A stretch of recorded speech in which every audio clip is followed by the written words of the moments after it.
Hello, everyone. Welcome, welcome, welcome. This is Jerome, and welcome to Bounce Back from Stress by Nursing Zen. Um, so, thank you so much for showing up this evening and for taking time for yourself. And that's really the most important thing here, isn't it? It's that you're taking time for yourself to learn how to deal with and bounce back from stress. And that's so important. It's really important. And that's why we're here. We've got people literally from all over the world here. And what I'd like people to do is just type into the chat area, into the question box there. If you would, just tell me where you're from. I would like to just give shout outs to people. I'd like to see where people are from. All right, great. Okay, so people are typing in. Have Tennessee, Kansas. All right, someone from the UK. Wonderful. I think actually you've got two people from the UK registered. Thank you for showing up so late at night. I know it's really late for you. Milwaukee, Oregon. I didn't even know there was a Milwaukee, Oregon. Great to see you. And Canada, some Canadians here. Someone also here from Colorado, my home state, California, and Pennsylvania. Great, great. So welcome to everyone from all over the globe. Um, Little bit of housekeeping here, real quick, and then we'll get right into it. If you have questions, what I would like you to do is there's a little icon on the control panel there on your right. You can see there's a little hand raising icon. And if you would just please raise your hand if you have any questions. That being said, what I'd like to do is encourage you to save your questions until the end. So because we'll be doing a long question and answer period, I am going to stay here and answer all your questions until they're done. So as long as you have questions, I'll stay with you. And so that being the case, if you have questions, if you could write it down or something and just hold on to that, that would be really, really good in terms of me being able to get to that later. Okay, so um, brief about myself is I'm an RN. I've been an RN for over 30 years. This picture, actually, this caricature was written by a friend of mine. Her name is Megan Hills, and she has a blog, mycartoonthing.com, myburnouthing.com, and mymarketingthing.com. And a number of years ago, she did this caricature of me, and I just love it. Really, though, this picture is really what any of us can be doing. Is we can be multitasking, doing so many things at once, and that's one of the stressors that we can encounter when we're doing our job, right? Anyhow, I've been a nurse for over 30 years, and I've worked in a number of clinical areas, some more stressful than others. I guess most importantly, though, is I've been impacted by stress, and I've suffered due to how I've reacted to stressors, both in my work and my home environment. So just like you, I've really been a victim to stress and to how I respond or react actually to things. And I've learned how to deal with stress in a very different way that allows me to have more peace of mind and to suffer less. And that's what I want for you. I'll be sharing as much as I can in the next 60 minutes. So please fasten your seatbelts, hold on. There's going to be a lot of information. But more importantly, I want to emphasize don't stress about getting all of the information because after this webinar is done, I will be sending you out video recordings of the webinar so you'll be able to review them over and over again. And that's what I'm going to suggest you do is really review them again and again because there's so much content here and there's so much for you that use this as a resource. Come back to it and remember it. So here's a big secret. Now this is almost like telling the punchline before the joke, but be that as it may, I'm going to let you in on a big secret. And it's not always addressed in meditation or in mindfulness training, which is why I said on the landing page that sometimes meditation won't even help you be free from stress. But this, what I have to share, it's as basic as we can get in this, as close as the nose on your face, you could almost say, right? So here it is. How do you become stress free? The answer is you already are. And this isn't a trick. question and answer. What I say is that that which is stress-free already resides within you. Your process isn't about becoming less stressed. It's about recognizing the aspect of yourself that already is. So what do I mean? Well, you're already wired to be stress-free. I mean, we're already wired to be stress-free. And what I mean is, if you, I'm sure you've had periods, right? This is a silly question, right? But have you ever had a time in your life when you weren't stressed? Of course, right? So who were you then? Were you someone different? Of course not. That was you. You see, if you weren't wired to be stress free, then it's like you would have one stressful event in your life and boom, that would be it. You'd walk around stressed the rest of your life. But that's not how we are. We have periods. We'll be stress free, then we'll be really stressed, etc. We'll experience it back and forth. So you've already got it in yourself. You've already got it within you. Okay, you've already got it within your body. You already have it within your mind to be stress free. What happens is we habitually respond to stress with reactivity. It's called stress reactivity. And so we wire ourselves that way. So what tonight's talk is about, and what I do when I teach classes and courses on this, is I teach people to rewire themselves to be less stressed or to be stress free. And I want you to really, really think about this and to really take some time, both during this webinar and afterwards, to remember this. Because when you really get this, when you really, really have integrated this and you really get it, it can make a huge difference in how quickly you can get out of stress once you find yourself in it, because you can return to that stress-free place. You can return to that place that's more calm, right? This makes sense, right? So, nurses are stressed. Well, of course. And why? Well, here are some reasons. I looked at some surveys recently, and what I got back was nurses are stressed because of unrealistic job expectations, because of short staffing, because of pay disparity. You know, people don't make enough money, some people, because of patient safety concerns. So there's patient safety, right? You know, there's tight nurse-patient ratios. There's also the expectations for patient satisfaction, right? And then there's workload, right? Because of maybe tighter nurse-patient ratios. And then bullying, right? And then a lot more.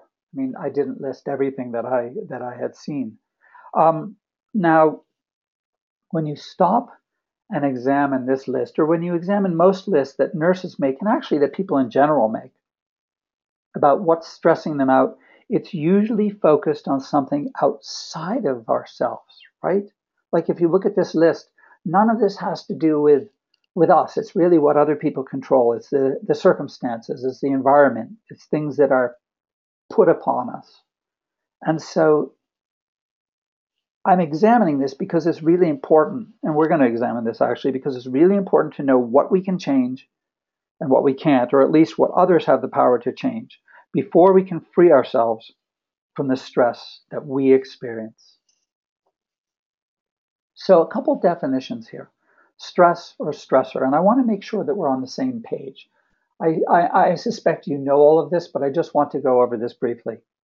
A stressor is a chemical or biological agent. It's an environmental condition or an external stimulus or some event that causes you to experience stress. So stressors are the things in life or in your environment that cause you to have the experience of stress. Whereas the definition of stress is it's a state resulting from a stressor, especially a state of bodily or mental tension resulting from factors that tend to affect or change an existent equilibrium. And that word equilibrium is so important because that's what we want to get to. You know, equilibrium means balance, right? It means equanimity, equipoise. That's really what we want to get to. And that's where we want to arrive, right? When we learn how to deal with stressors better and how we learn to mitigate the stress that we experience. And it's important to know the difference between stressor and stress because it's by learning what we can't change, which is the stress that we experience, that we can manage it. You see, so much of the time we'll spend our energy trying to change what's out there, the stressors. And some people have gotten me wrong when I said this, so I want to say that I'm not saying that we shouldn't advocate for different and better work conditions, and that we shouldn't fight the good fight. We need to speak up, and we need to stick up for ourselves and make changes and advocate for better nurse patient ratios, better work conditions, better pay parity, better staffing, right? A uh, more acknowledgement, more professional acknowledgement. It's not that we shouldn't make those changes, but it's as long as we're just focused on fixing what's out there, we're bound to keep on reacting the same in here within ourselves. And we'll continue to experience stress in the same way that we always have. So again, it's a balance. Yes, we want to take care and we want to advocate for making nursing a better profession, but we also want to advocate for ourselves. We want to teach ourselves how to be happier, to be healthier, to be less stressed. All right, one other definition: emotions or feelings. Now, these two are often mixed up, and sometimes they're used interchangeably. And in fact, throughout this presentation, I actually may use the word feeling or the word feel when I mean emotion. But just so we're on the same page, at least to begin with, the first term is emotions. Emotions are the physiology or the juice, similar to what we might experience in stress, right? Or what we would experience with stress that we experience in our body when we're anxious, happy, angry, sad, etc. Those are all feelings, by the way. It's how our body interprets the input from the outer world, and in some cases, how we experience stress. Emotions are only, this is so important, emotions are only stressful and of concern when they affect our body and mind in a way that's negative. And that's important to remember. We're going to discuss this a little bit later. Feelings, on the other hand, are how our mind interprets our emotions, this physiology, this juice. So we experience a rapid heart rate or fast breathing or maybe feel sweaty, and we'll say, oh, I'm nervous or I'm anxious or I'm excited or I'm angry, right? Or we may experience a slowing or dampening of our senses and go, oh, I'm feeling sad or I'm feeling really depressed. But that's the mind's interpretation. That's our mental interpretation of the physiology that we're experiencing. And getting unhooked from our physiology is how we begin to and continue to learn how to deal with stress. Now, I won't go too much into the physiology of stress because as nurses, we know a lot about this, right? We know what it can do to the human body. So, like, here you see issues of the head, there's mood, anger, headaches, right? Pain, um, anxiety or panic attacks. There's muscles and joint aches and pains. And I know in nurses, I did a survey last spring for nurses, and the neck and the back and the shoulders and the head were where a lot of nurses experience pain and tension, right? Stomach, the GI. We already know about heart attacks and type 1 personalities. So that all these areas of the body are negatively impacted and negatively affected by stress. The physiology of stress is an involuntary evolutionary adaptation. And that used to work when we encountered saber-toothed tigers, for instance, right? I mean, if there was a saber-toothed tiger anywhere around, we didn't want to end up becoming that kitty's lunch, did we, right? So we had to, that enabled is the fight, flight, or freeze instinct response, right? We had to know what to do. The problem is that in general, when we're dealing with our checkbook or traffic or even a heavy workload, we're not dealing with something that's going to possibly take our life, right? It's not a life or death situation, but still we jump into that pattern. We jump into that habit. It's habitual. Granted, there are life threatening environments. Either we could live in one, which most of us are fortunate not to live in, or we may be taking care of our patients and they may actually be, their very lives may be threatened. But think about this. Even if that's the case, it's our ability to develop situational awareness and remain mindful and not totally freak out, right? That's going to determine how we benefit, how we can care for and serve our patients best, the people we're caring for. Because if we're totally freaked out and in a reptilian brain, in that fight or flight, then we don't think as clearly. Our mentation gets cloudy, right? I mean, I've had these experiences when I worked ICU and when I've worked ER. I suspect other people have as well. One thing to think about in terms of the physiology of stress, and we'll talk about it shortly, but just take a few seconds to reflect on this. Where in your body do you experience stress? And what I mean by that is some people will clench their jaw, others clench their fists, some people will tighten their shoulders. I know I sometimes get it in my gut. We can all experience it differently, but it's good in order for us to make a change, in order for us to respond differently, actually respond rather than react. We have to become aware of what stress does to our bodies and where we find it. Now, I love this slide because it's very dramatic, right? Sensations and emotions. It's like burning. And I write, why does it seem that it's so damn hard to deal with difficult sensations and emotions? Well, we're all educated nurses and we know about physiology like the last slide showed us, right? And that's right. We know that we're hardwired, right? Fight, flight, or freeze. But even though we know the why, we still get caught up in the what. We still get caught up in experiencing the physiology and then saying, I'm angry, I'm stressed, I'm panicky, I'm upset, and we ascribe so much meaning to it. Not that it doesn't mean something, right? Not that it hasn't been triggered by a stressor. You see where I'm going with this? But that we get hung up on it, we get caught, and we walk around going, I'm angry, right? For instance, like my manager assigns me a weekend whether I want it to be off, and I walk around the whole shift, I'm angry, and I remain that way even when I'm taking care of my patients. That's bad for me. That's really, really bad for me. Okay. I want to do a quick poll here. I'll do a couple polls throughout this. And this poll I want to ask, which is more powerful? What's more powerful, emotions or feelings? All right. There's no right or wrong here. There's no right or wrong. I just want to see what people say. Okay. So which is more powerful, emotions or feelings? And just click one of those. All right. Everyone's weighed in. Okay, great.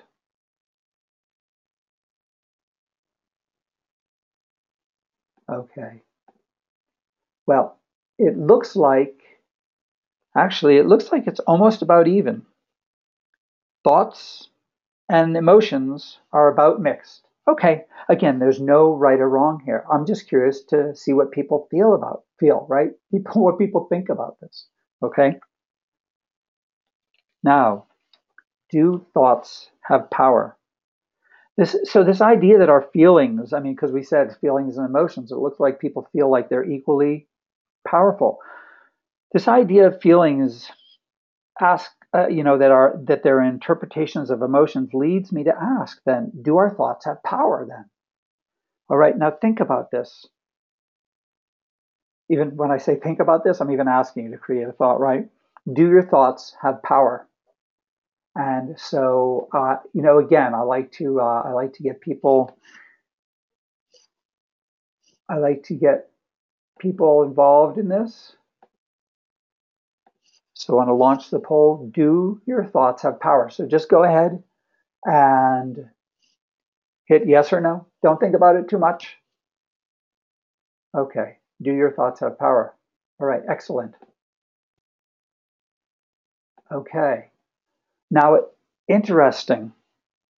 Almost 90% of the people say our thoughts have power. That makes sense. Okay. We see what happens when we start feeling, when we start thinking about things, right? Oh,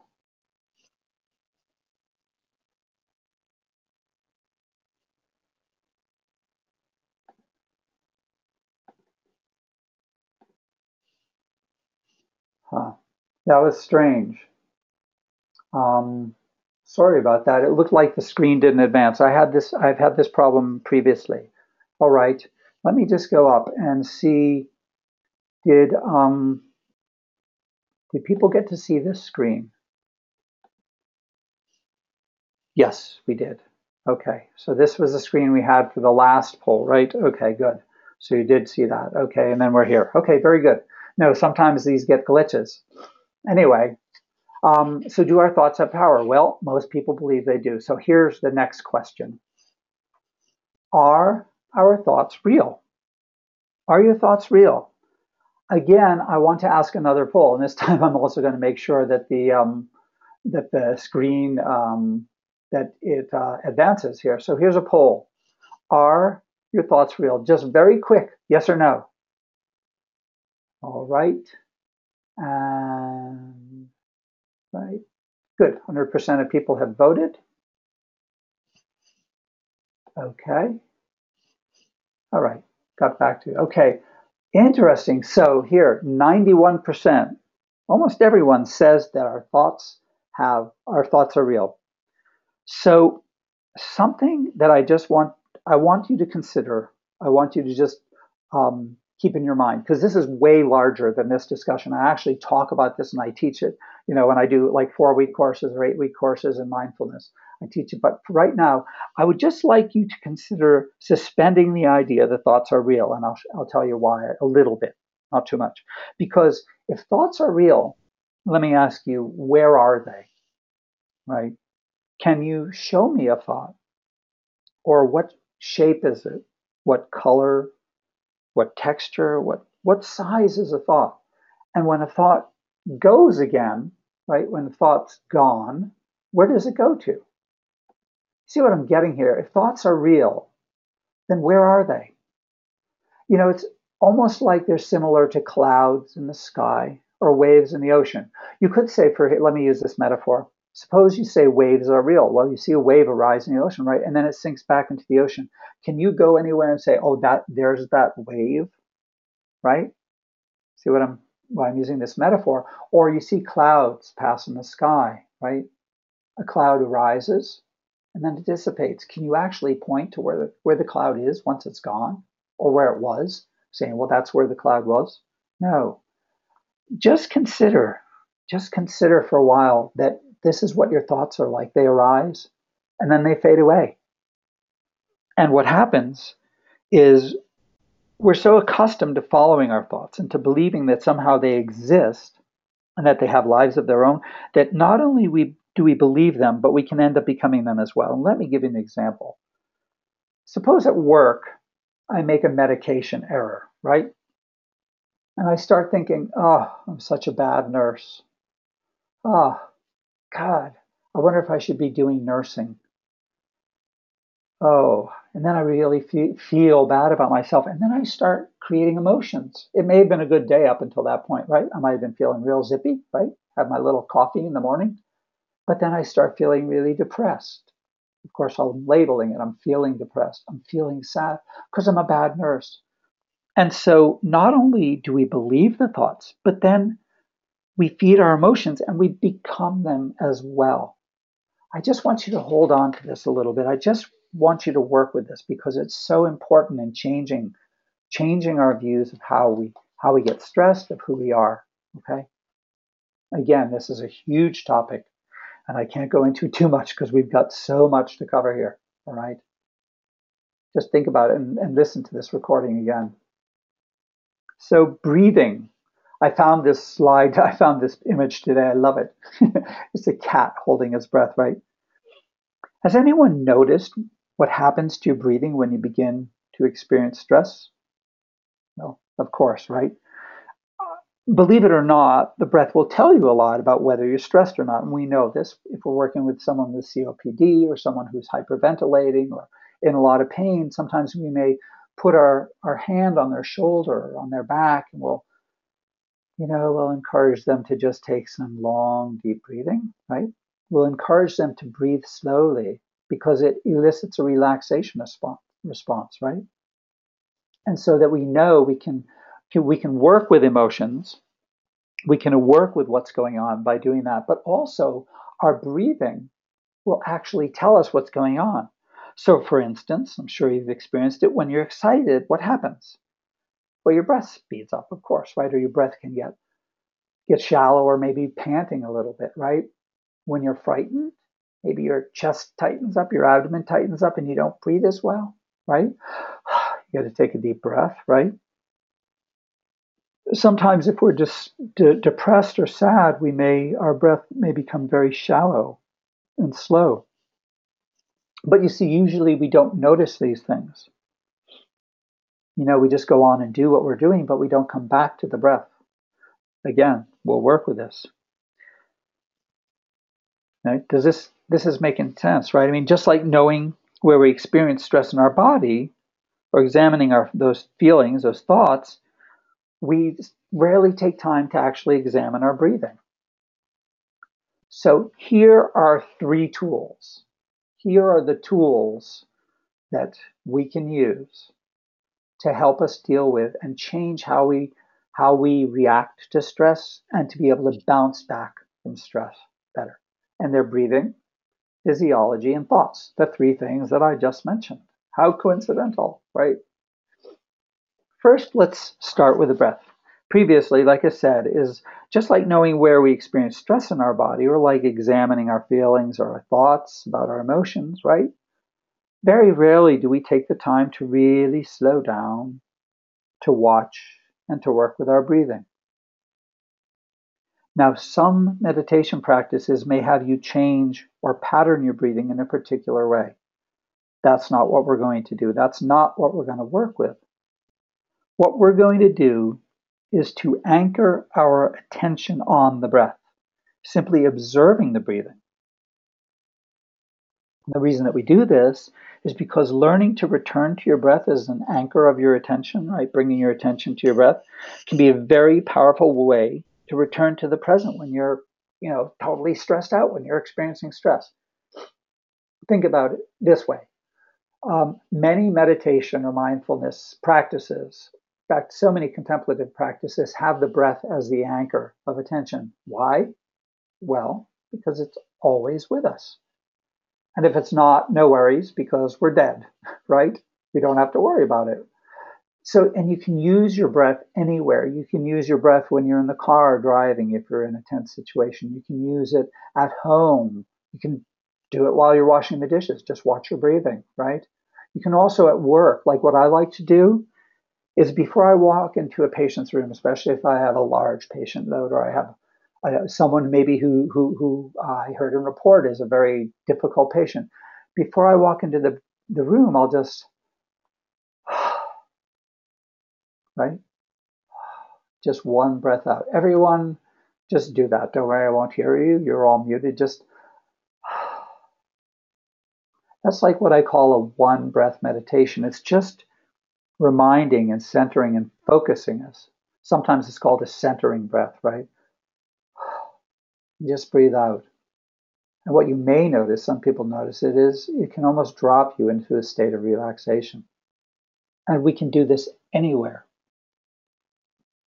So if we can just drop into our breathing at any time, it can be a very, very, very powerful way to pull us out of a stressful situation where our mind has really gone off, where our emotions have taken over.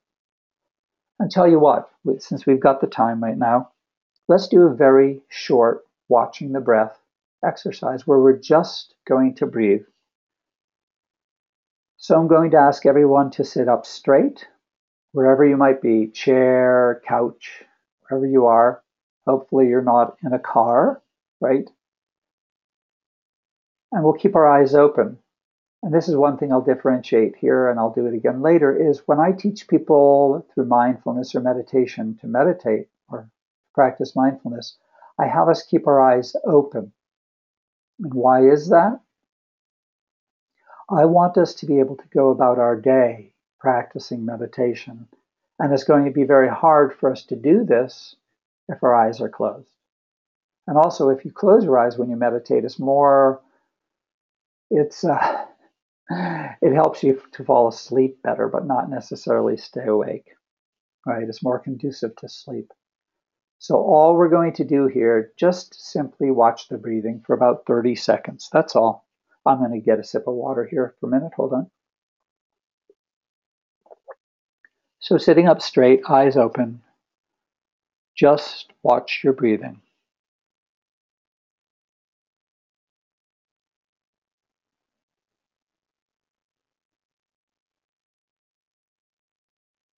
Just watch the breath.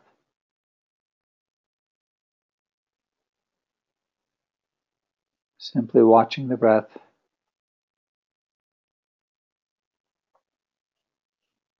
And we don't need to comment on our breath. And if you get distracted, just return your attention, return your focus to the breathing. About another 10 seconds.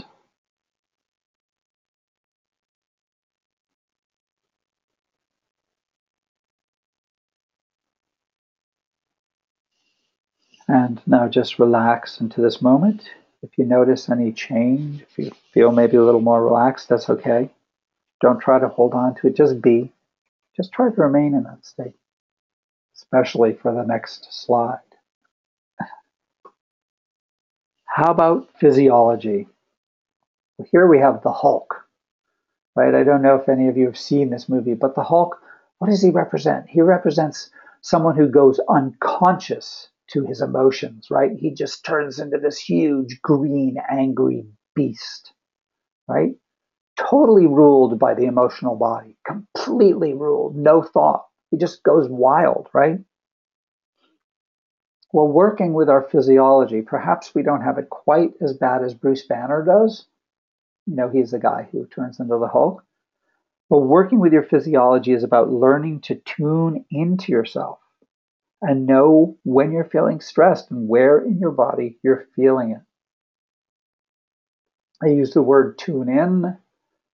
I'm simply saying to become aware of, to become cognizant of, to understand, to take notice of the sensations in your body. And I could say to feel, right, the sensations or the emotions in your body. In that case, I'm using the word feel as a way, as a sensory. And it's not even or especially about changing what you're experiencing. Really, you don't even have to try to change it. Simply become aware of it. Know what's going on. Know what you're experiencing. You see, because oftentimes what happens, and research has shown this, is we may experience an emotional response, so this sensory physiological juice, right? And because we aren't conscious that that's going on, the mind then begins making interpretations, and we start listening to what the mind has to say. I'm stressed, I'm panicky, I'm angry, right? And we just go with it. We just go for it. There's a disconnect, and we don't understand what's going on in our body. People will often say, know what you're feeling, but working with the definitions that we shared, it would be more like know what you're sensing. And so that's why it's so important to be able to come back to your body, to know what you're experiencing, what you're sensing. You could say what you're feeling, right? What's emotionally going on inside of you. And to not, what do I want to say? It's almost like not take it personally. What do I mean? Well, oftentimes, even before this webinar or before I'm getting ready to give a talk or speak to a whole group of people, I might feel a little sweaty. My heart might be going a little bit fast, right? You know, I might feel what I could say is anxious or nervous. But if I don't walk around and going, I'm anxious, I'm anxious, I'm anxious, right? Some people call that a mantra. If I don't walk around saying that, then I'm not going to reinforce it. And I can even, here's an example. Sometimes if I get into a lively debate with my wife, some people call it an argument or a fight. Sometimes I do too. Sometimes my heart's really going, it's racing. I can feel all this stress juice going on. But if I don't jump into that, and if I can just be present, then I'm more likely to say something that's important and meaningful without getting lost in emotions. Does it make sense? Sure it does. Okay. Let's just do a very short exercise working with whatever sensations we have in the body. Now, hopefully, you're not feeling too stressed, so you won't be feeling, right? You won't be experiencing a lot of stress, but whatever's going on in your body, let's just sit for a moment. Again, eyes open, back straight, and you can actually even use a breath as an anchor.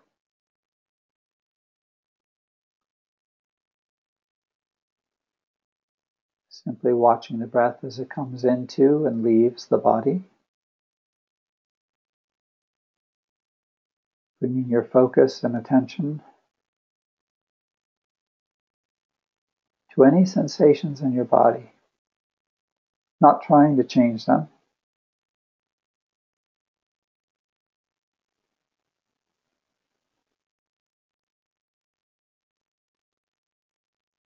Maybe you won't be feeling a lot. Maybe you'll feel your heart beating or feel the breath. Whatever feel, right? Whatever you experience, simply experience it. And then relax into the moment. Keep present, aware, and we go to thinking. Now, the way that we achieve a less stressed life isn't about ridding our mind of thoughts. We'll discuss this in meditation. In fact, thoughts are natural in the mind. I said this in the same way that clouds are natural in the sky, or waves are the nature of water. I want to share a very quick story or example here. Suppose I'm walking down the street and I see a red car. It's a nice red car. And I think, wow, I'd love to have that car. I bet it costs a lot of money. Oh, I'll never be able to afford it because the pay in nursing is so bad. Oh, I can't believe I went into nursing. I should have gone into computers. My friend Sebastian does computers and he makes so much money and he gets to work from home. Oh, boy, I'd love to work from home. But if I worked from home, then I'd need a bigger house. Oh, and if we had a bigger house, then who would take care of it? I mean, because I don't want to do a lot of housework and neither does my wife. You see what I'm talking about here? Our thoughts, one after another, we feed our thoughts, right? And we'll even feed our emotions because then I'll start feeling jealous or whatever the feeling is, whatever that physiology is. So we become less stressed, not by trying to rid our mind of thoughts, because that can be impossible, but by taking them less seriously and not following after them. Kind of like my story about the car, right? The red cars. We become less stressed by working with our mind to release this grip on its habitual way of doing things, of creating stories, of one thought following after another thought.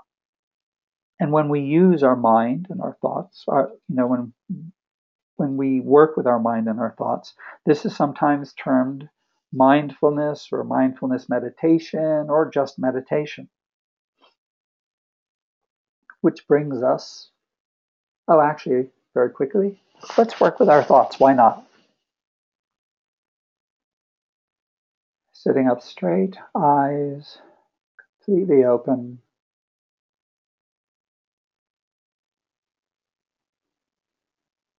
Simply watching your breathing.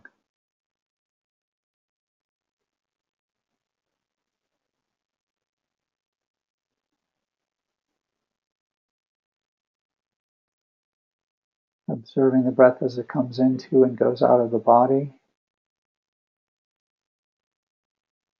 And then if thoughts arise, simply watching the thoughts as they arise without doing anything,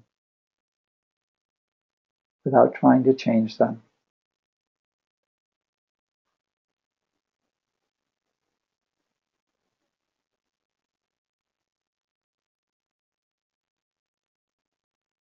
And if you get distracted by thinking, you can come back to the breath as an anchor. And this is an exercise you can do throughout the day or, at different times when you have a free time. Just practice watching the thoughts come and go and come back to the breathing as an anchor. Which leads us into meditation. What is meditation? There are so many thoughts, right, about meditation. There's so much thinking about meditation. Some people say, I can't meditate. And this is also going to relate to the next slide, which what meditation isn't. I'll just combine them. Because people have a lot of thoughts about what meditation is. What meditation is simply a state of non-distraction, right? Not being distracted by our thoughts or by our feelings or by the emotions, the sensations in our body. Where we aren't altering our mind, as I did with the red card, one thought after another and creating stories. And where we aren't trying to meditate, because trying to meditate or trying to be stress-free is just another stress inducer, right? You work real hard, you grit your teeth, you grit your hands, and you furrow your brow, and you go, I'm going to meditate. I'm going to be stress-free. And what do you find is that you're totally stressed, off the charts. It's about simply relaxing into the present moment, being.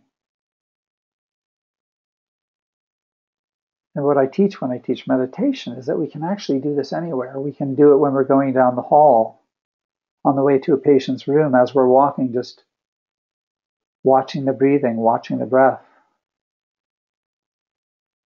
Right? What we do is, remember I talked about that, being stress-free is that you already have that stress-free part. Meditation is simply resting within that calm state, within that state of what already is stress-free. What already is what's called the calm abiding of meditation, your undistracted mind. So meditation is, remember this definition, meditation is non-distraction. It's not altering the mind, it's not creating stories. What meditation isn't, I love this cartoon by Gahan Wilson, nothing happens next, this is it. Well, for some people, they want meditation to be bright lights or, choirs of angels. I'm not quite sure what. But so many people get hung up with what mindfulness or meditation is, not because of what it is actually, but because of what we think it is. And there's thinking again, right? So as we just discussed, meditation really is a state of non-distraction, remaining present in the moment to moment awareness. And I'm going to give you some resources later on for this. So how does meditation, how does mindfulness help reduce stress and help us to become resilient, yet balance? Well, reflect on this. If we're used to working with our physiology, with the emotions, and with our feelings, and with our thoughts, with our breath, to the point where we aren't getting distracted, we aren't running off after things, can we get how we'll be less stressed, right? I mean, it makes sense, right? If our mind isn't running off in a number of different directions, right? When we're at work or something's going on, we're just simply able to be. I know this is a long webinar. I'm just going to encourage people to hang in here. There's a lot. But if we can just simply be, right? If we're not, here's the key point. If we're not busy reacting to our emotions and our thoughts, and if we're remaining present with our breath, we are naturally less stressed. It just comes about naturally. It just happens. I'm going to ask people to trust me because I've seen it happen and I've worked with a lot of nurses, hundreds of nurses. It just simply happens. We just feel better. We just feel less stressed. We aren't as less stressed. We're able to make better decisions. Okay, so I'm going to have to keep going here. But what I want to do here, let's practice. We're going to do another practice. This is can be considered mindfulness practice, using all the three tools. So I'd like, again, let's just sit up straight wherever you are listening to this. And if you are listening to it in your car, that's okay. Sit up straight and drive, right? I hope you're not. Well, this is for people who are listening to the recorded session, not to us here. But I just said that because I realize people will listen to the recording. So we're just going to sit up straight with our eyes open. And all we're going to do is about a minute.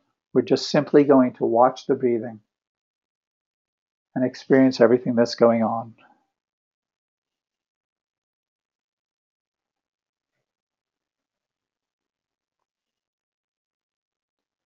Simply watch the breath as it comes into and leaves the body.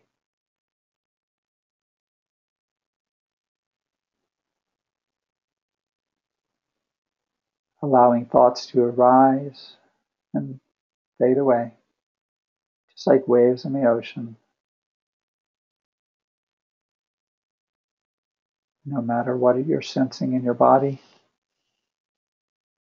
bringing your focus and attention back to the breath.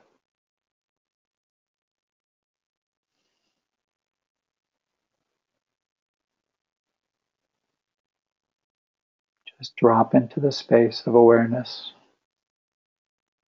relaxed, alert,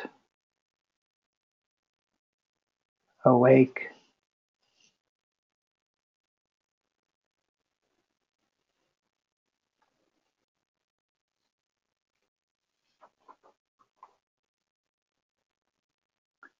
This is it. You're meditating. Now, how does meditation foster resilience that I call bouncing back from stress? Resilient people are found to be flexible. They adapt to new circumstances quickly and thrive in constant change. Most importantly, let me say we, because this will be us. We expect to bounce back and feel confident that we will. We have a knack for creating good luck out of circumstances that many others see as bad luck. And something really important, I'll emphasize this, we don't have to stress out if we don't embody all of these characteristics. Or even if we don't feel like we embody any of them. They're developed over time and don't have to be immediately present. Okay? As we begin to learn mindfulness and meditation, and we learn to return to the present, and learn to know what's going on in our body, in our mind, in our breath, then we begin to create a foundation of resiliency, of bounce. And if there's always a foundation of resiliency in the background, if we've always got that, then you're going to bounce back more easily after a stressful event. I'm going to ask you to take my word. It will work. It happens. Okay? As we learn to do this. Can resiliency combat stress? Yes. Ongoing research into the effects of resilience and stress, and into the research into the effects of meditation and mindfulness on resiliency, shows that there's correlations between a person's resilience and the effects of stress, the effects that stress will have on that person. Now, I'm a research geek, and that's why I put this in here, but you don't have to remember any of this. And what's important here is the second paragraph, where it says a continuing education course based on mindfulness-based stress reduction was associated with significant improvements in burnout scores and mental well-being for a broad range of healthcare providers. And mindfulness-based stress reduction is a form of meditation. I also teach that. And what's really cool, now I'm going to read a chapter, and again, it's because I'm a research geek, but if you get this, it's amazing, okay? Because particularly after long-term practice of meditation, what's found is that it might evoke a downstream health benefit by improving mitochondrial energy production and utilization, and thus promoting mitochondrial resiliency through upregulation of ATPase and insulin function. Basically, here's the cool thing. At the core of this, basically what's so cool is what this is saying is that our cells, on a cellular level, our mitochondria even become more resilient, right? They even function more efficiently. I mean, isn't that cool? I think it's cool. I get very excited about this. I mean, this is what's so cool, right? It is. Okay. I want people to understand that if you feel stressed, there's nothing wrong with you. So many people think that because we haven't been able to handle stress, that there's something wrong with us. And thing is, it's natural to react in response to our physiology, to experience an emotional response and then to interpret it and say, I'm angry or I'm anxious. It's natural. There's nothing missing from you because this kind of thinking is just a symptom of how we've handled stress. Once you begin to get a handle on it, it's so important that kind of thinking will slowly subside. It just takes time. So I really encourage people to be patient. There's nothing missing. And the reason I say that, think about it, is because you're already stress-free. You already have that stress-free part of you within your mind, within your body, within your experience. It's a matter of returning to it, of coming back to it. And the way you return to that is through mindfulness meditation. Okay? You've got all the time that you need. You've got all the time that you need to change how stress affects you. So don't stress. And what do I mean by that? You've got all the time you need? There's an expression, the best time to plant a fruit tree is 25 years ago because it takes a while for the tree to bear fruit. So the best time to plant a fruit tree was 25 years ago, but the second best time is now. And I'm saying that because, okay, fine, we haven't learned maybe how to do this, but start now. We'll begin now. Start practicing. In fact, if you don't worry about what you're doing, try to remain who you are in the moment, like as you're relaxing, as we're practicing this, it's easier. It's almost like by trying not to change who you are, you become less stressed. And it's important to remember that it's not necessarily what's out there that causes you stress, but it's how you experience the stimulus inside and work with what's going on that will determine its effect on you. And that's not just another excuse for you to blame yourself, right? To go, oh, I'm getting stressed. Boy, I'm really such a bad, whatever, meditator, nurse. See, the thing is, if it's up to us, then we really have to take a look at what our attitudes are about creating change in our lives. If it's really up to us, then we give up the game of blaming all of the external stimuli, but also including blaming ourselves, right? So we don't blame the workload or the patient ratios, etc., but we also don't blame ourselves for getting stressed.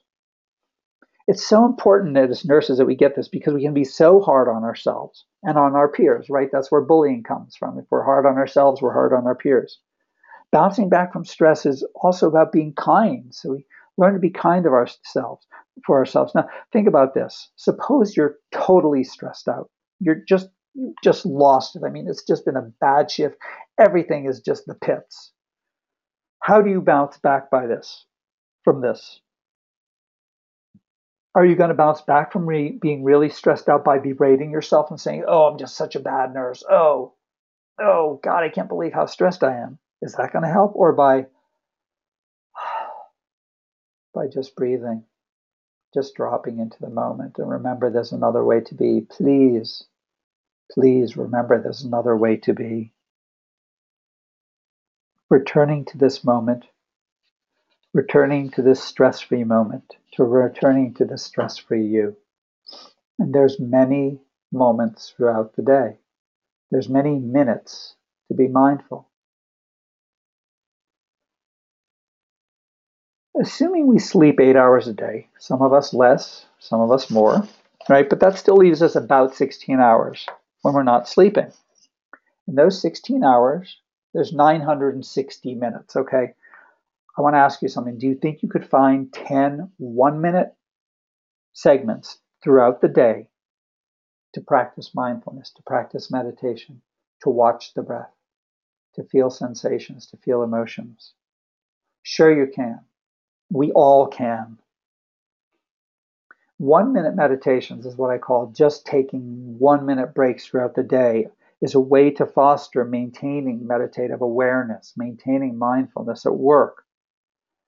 And there are places to do it. One thing I like to joke about is, while we can't do it as often as we'd like to, we get to go to the bathroom. What a better place to practice. And I swear, I promise, I've actually gone to the bathroom just to practice a 1-minute meditation.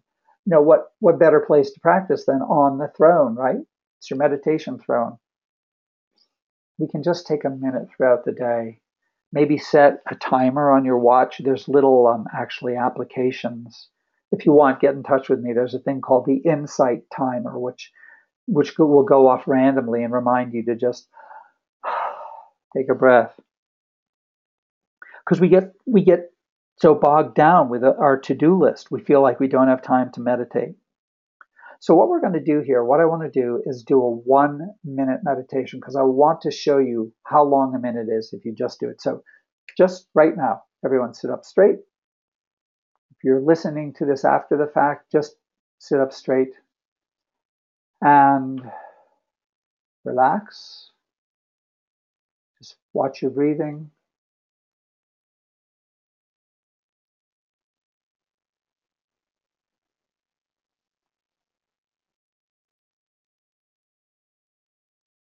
And if you become distracted, simply return to the breath.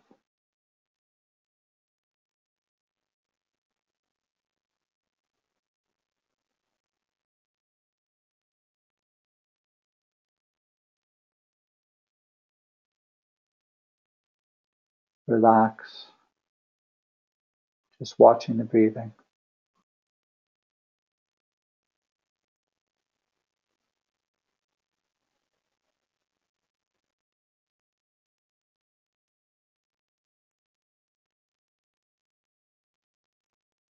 Focusing only on the breath.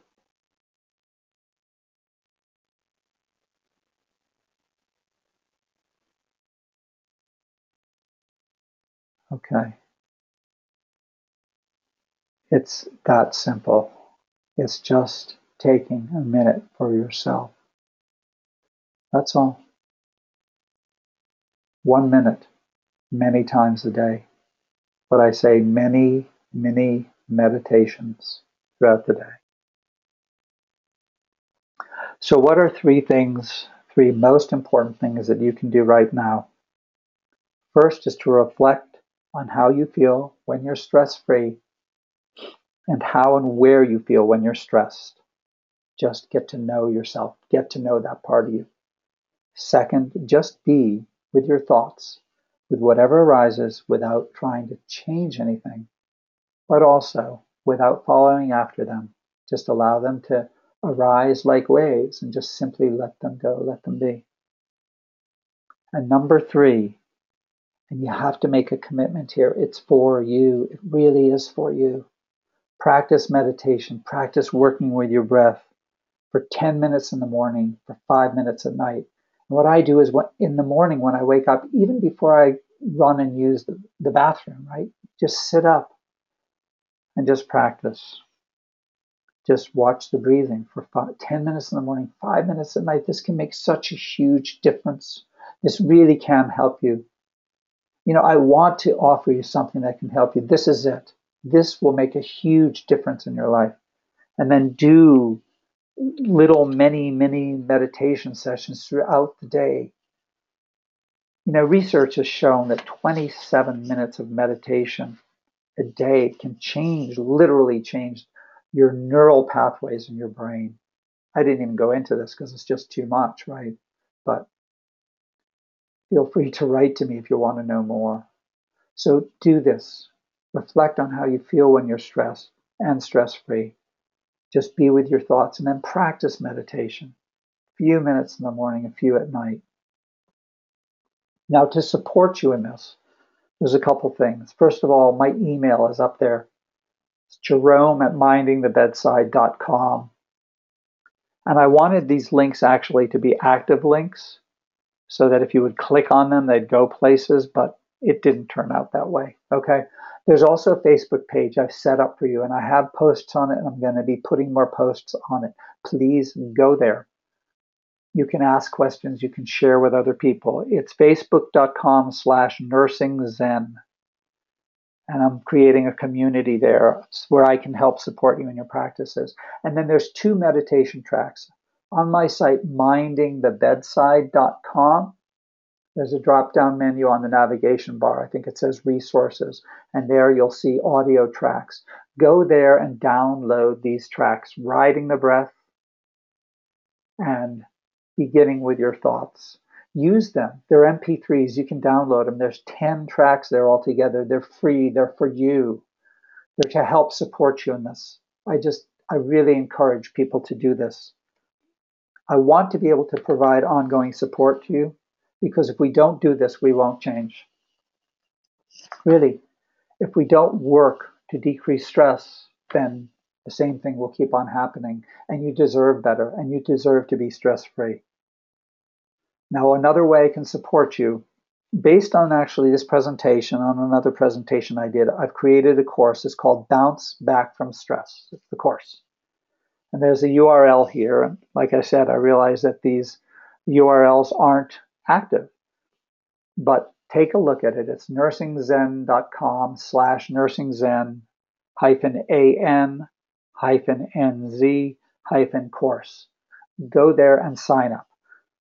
These courses are going to be 2 times a week. I'm actually going to start in about 2 weeks, or about actually the 22nd of September, Tuesday. Whatever Tuesday is, it'll be at 9 in the morning, and then there will be another class on Wednesday at 6 p.m. in the evening. This is Mountain Standard Time.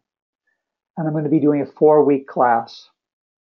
This is going to be a live 4-week class, 2 groups, small groups, 90 minutes for each class. Normally, over a course of a month or 2 months, I charge $350 for this. And you can connect with me, you can contact me, you can email me if you need to. And normally, when I'm doing a course afterwards, I charge people $175 for unlimited email support.